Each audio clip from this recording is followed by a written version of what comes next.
Communication also, Shri Prakash Javadekar ji, minister for information and broadcasting. मैं मंत्री जी से अनुरोध करूंगा कि कैबिनेट के बारे में ब्रीफ करें।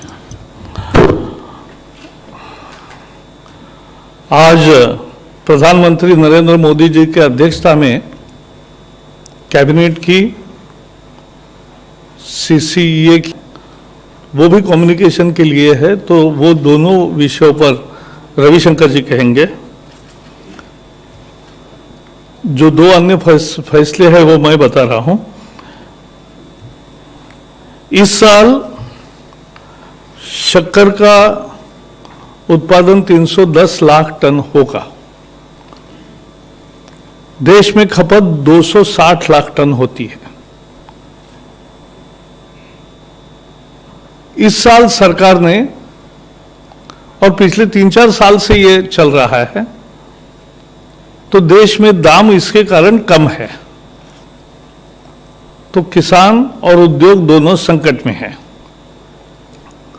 इससे मात देने के लिए सरकार ने इस साल 60 लाख टन चीनी निर्यात करने का निर्णय किया है, निर्यात को सब्सिडी देने का निर्णय किया है। यह सब्सिडी सीधे किसान के खाते में जाएगी।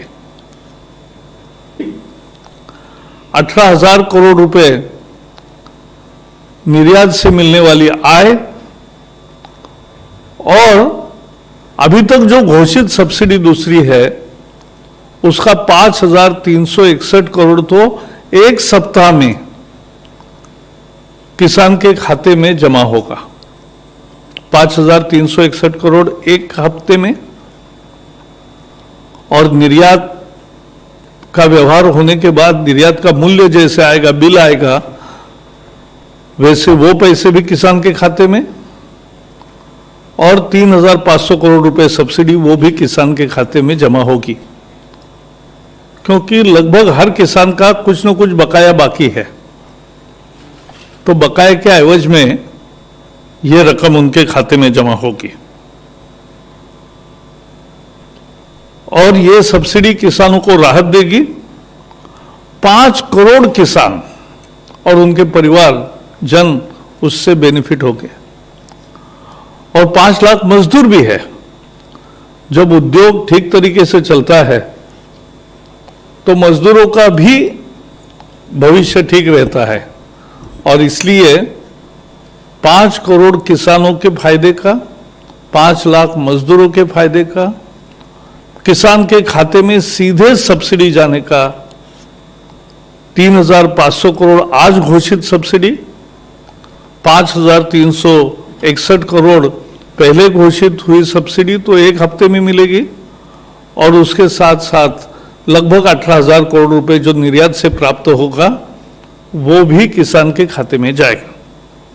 तो ये एक किसान को बड़ी राहत, गन्ना किसान को बड़ी राहत देने का ये फैसला है, और इसका मुझे पूरा विश्वास है सभी किसान और सभी लोग इसका स्वागत करेंगे।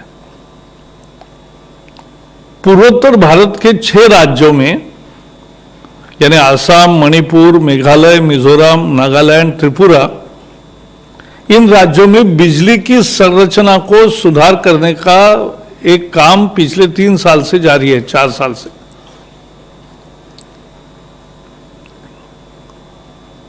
ट्रांसमिशन पावर ग्रिड काम कर रही है, ट्रांसमिशन की व्यवस्था सुधार, डिस्ट्रीब्यूशन की व्यवस्था सुधार, जिससे अधिक बिजली मिले, विश्वसनीय बिजली मिले, गुणवत्तापूर्ण बिजली मिले, ये उसकी जरूरत, ये है उपलब्धि।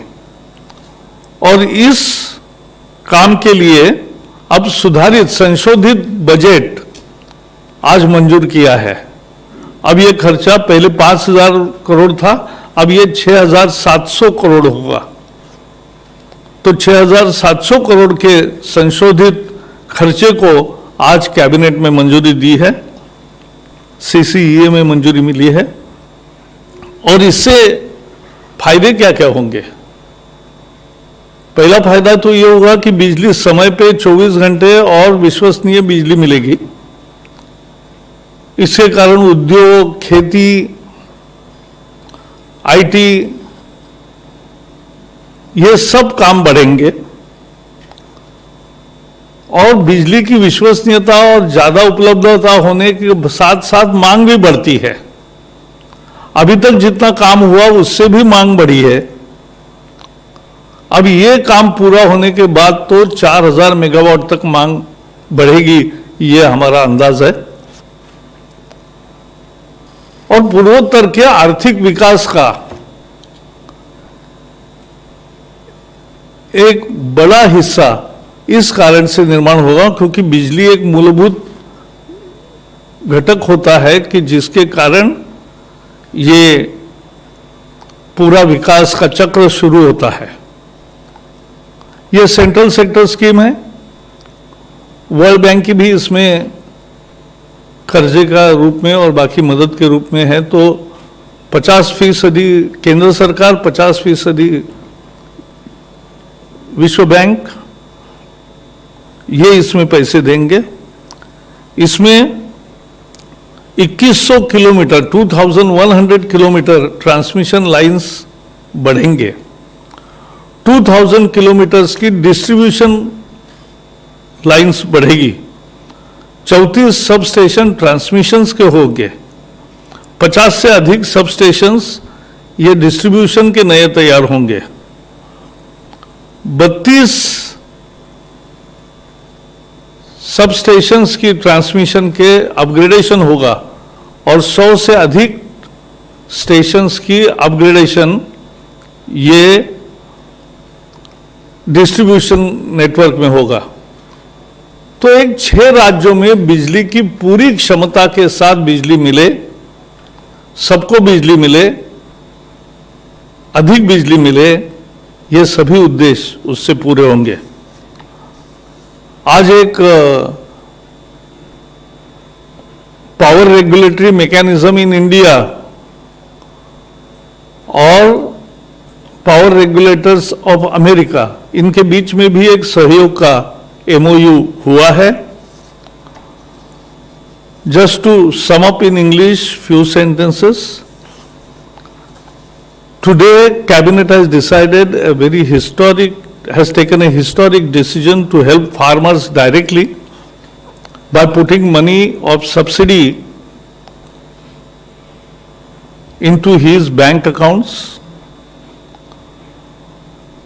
The subsidy will be given on 60 lakh tons of sugar exports at the rate of 6,000 rupees per ton. So 60 lakh tons. Because for last 2-3 years there is excess production. This year also it will be 310 lakh metric ton production and 260 metric ton is expected to be the internal demand. And therefore, this subsidy was crucial. This will help 5 crore farmers and 5 lakh workers in various sugar mills also. Farmers will get 3 credits in his accounts. First, within 1 week he will get 5,361 crore rupees, which were already declared, part of subsidies which were already declared.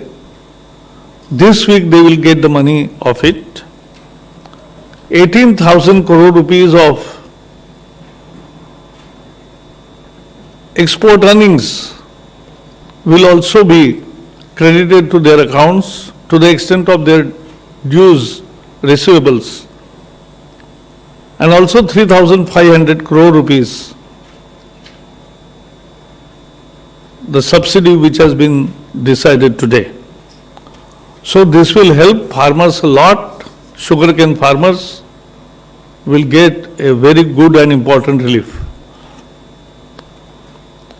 As far as northeastern states are concerned, Assam, Meghalaya, Manipur, Mizoram, Nagaland and Tripura, the power grid is consolidating the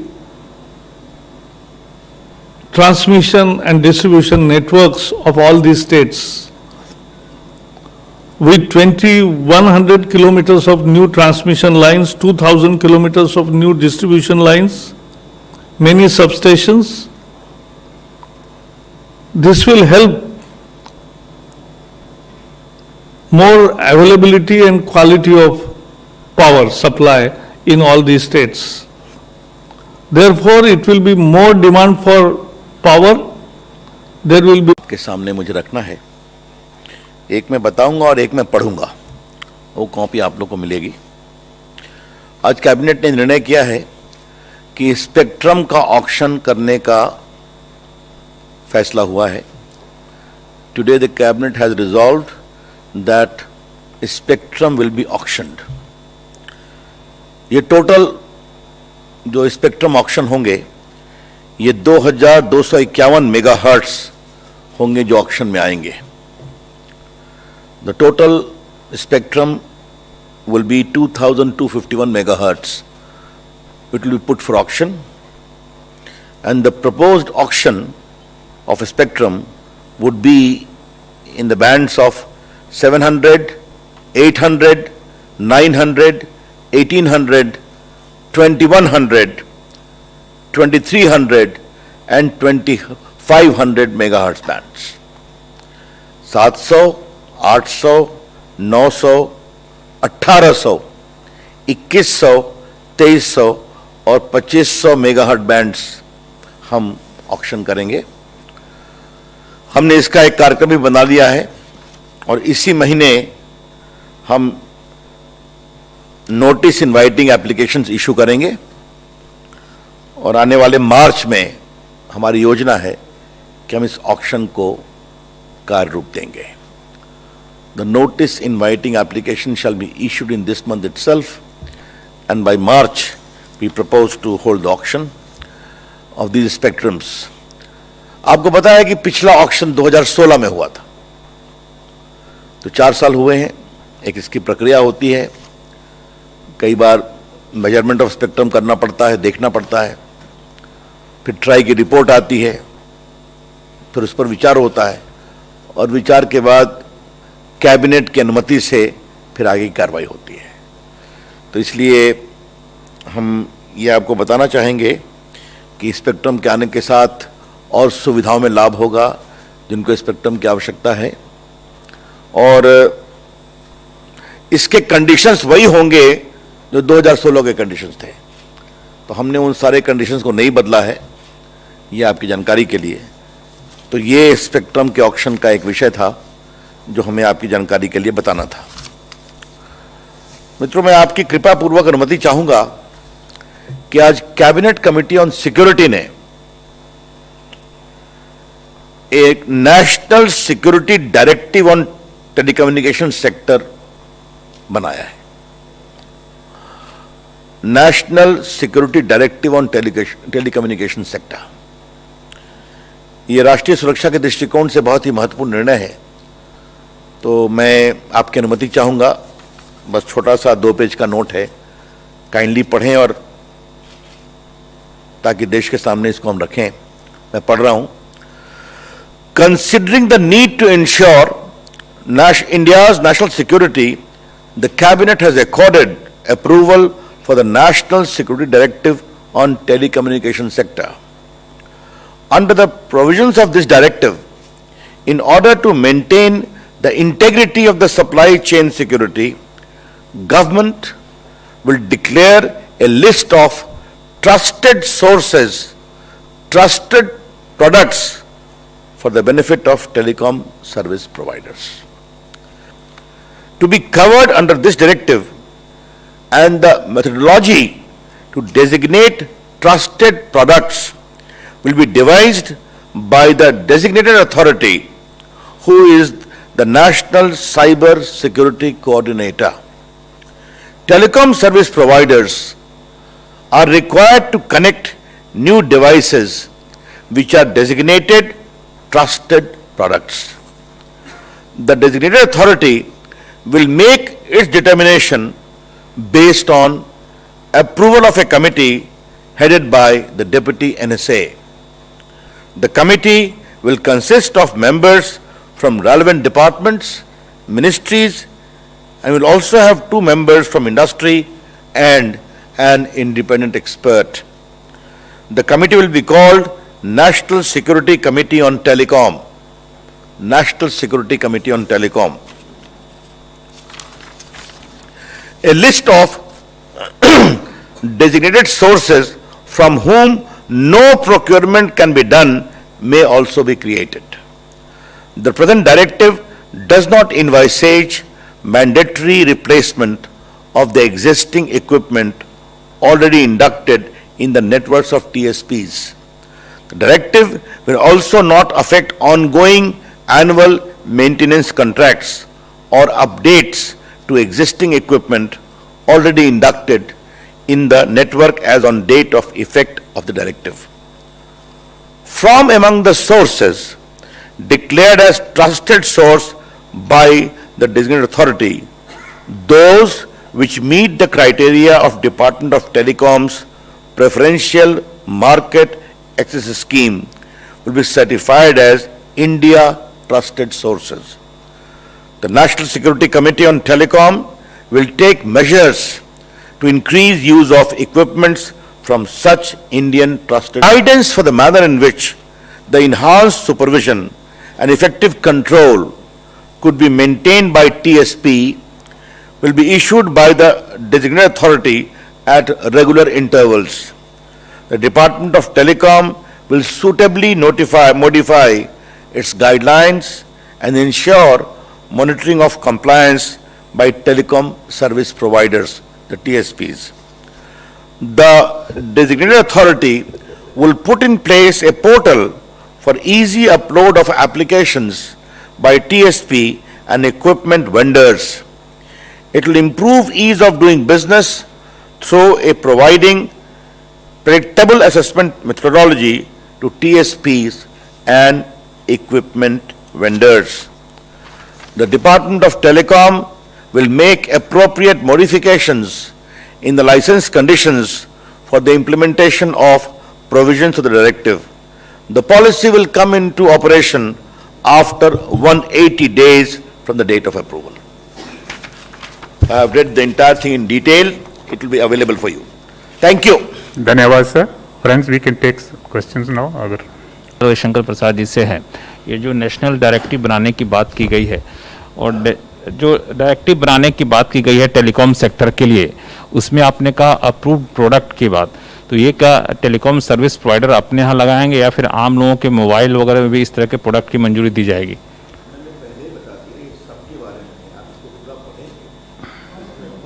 इसमें कुछ clarification की आवश्यकता नहीं है.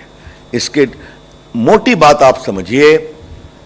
This decision has been taken by Cabinet Committee on Security to enhance the safety and security of telecom equipments by designating a trusted source from which you can take. A trusted source and not trusted source. It's very clear. गन्ना किसानों के लिए तो बड़ा तोहफा दिया गया है आज, लेकिन सुप्रीम कोर्ट में जो मामला आंदोलन चल रहा है वो गया है और एक कमेटी बनाने का आदेश दिया गया है, तो इसमें सरकार का क्या रुख है? वो तो कृषि मंत्री जी आप जानते हैं कि यहाँ पर issues of details. Once the NIA notice inviting application is issued, you know it very well, there is a reserve price of all the bands of spectrum which are subject of auction. And thereafter auction takes place in the manner laid down. Eligibility conditions are also a part of NIA. So spectrum auction is not something new in this country. There is a proper defined frame in which we'll go. 260. Sir, there was also proposal for Please wait, 5G spectrum. We have called the different numbers. 300 Please wait. megahertz band. Sir मेरा सवाल ये है कि sir हम जानते हैं कि हाल ही में देखें तो बहुत सारे मोबाइल जो ऐप हैं सिक्योरिटी चिंताओं को लेकर उन पर पाबंदियां लगाई गई थी, इसमें चीन के बहुत सारे ऐप शामिल थे. और क्या ये माना जाए कि भविष्य में जो 4G या 5G का जो अपग्रेडेशन होगा कंपनियों में, उसमें जो इक्विपमेंट खरीदारी होगी या लगेगी, उसके लिए एक अब डाटा बैंक बनेगा जो ट्रस्टेड सोर्सेज में, यानी वही जो 5G या 4G उसमें ये इक्विपमेंट सोर्स हो पाएंगे, इसलिए ये बहुत जरूरी हो जाता है सुरक्षा चिंताओं को. देखिए, आज के कैबिनेट के फैसले का विषय नहीं है. आप विस्तार से आइएगा तो मैं आपको समझाऊंगा कितने ऐप बैन किए गए, क्या हुआ है, लेकिन जहां तक आज के सिक्योरिटी का विषय है, तो अगर इस पूरे प्रेस नोट का समाधान हो जाए। थे कि आपने जो चीनी निर्यात का फैसला किया, सर बुनियादी सवाल ये है कि जो बकाया है किसानों का वो कब तक होगा, कितना बकाया है कि आपके पास वो अभी अगर ऐसा है, हर जगह की हर राज्य की स्थिति अलग अलग है, लेकिन वो सब रजिस्टर्ड है और मुद्दा है कि बकाये के एवज में ही ये रकम सरकार मिल को दे, फिर मिल किसान को दे, ये न करते हुए हम सीधे किसान को दे रहे, ये फर्क है। और जो मैंने कहा कि इसका फायदा कितने लोगों को होगा, तो किसान और उसके डिपेंडेंट पकड़ कर यानी दोनों मिलाकर 5 करोड़ से ज्यादा लोगों का इसमें फायदा है, ये हमें समझना चाहिए, ये महत्वपूर्ण। Sir, about this, Mr. Tomar, Mr. Amit Shah, as well as Piyush Goyal have been dialoguing with the farmers and has not a cabinet decision. But the fact is that you all have already made certain safeguards in terms of MSP, which Mr. Tomar announced on the floor of the House. Farmers are agitated about that. Some talk of some assurance to be given, some amendment to be done. What is the progress on that? No, we have already briefed on what the cabinet decided today. Now, the latest on farmers agitation, and Tomarji will he continuously informs you also. On this trusted source and trusted source, you have left it to the deputy NSA in a committee. How does it go forward? Because some will, there will be as there is usually. How are you going to sort that out? I think the committee headed by the NSA is going to be assisted by a very important committee consisting of all the stakeholders, including the industry and also experts. Therefore, with their vast experience, keeping national security in focus, they will surely come to a conclusion as to which source is trusted and which is not. Let's leave it to their judgment. Thank you very much, sir. Thank you, friends.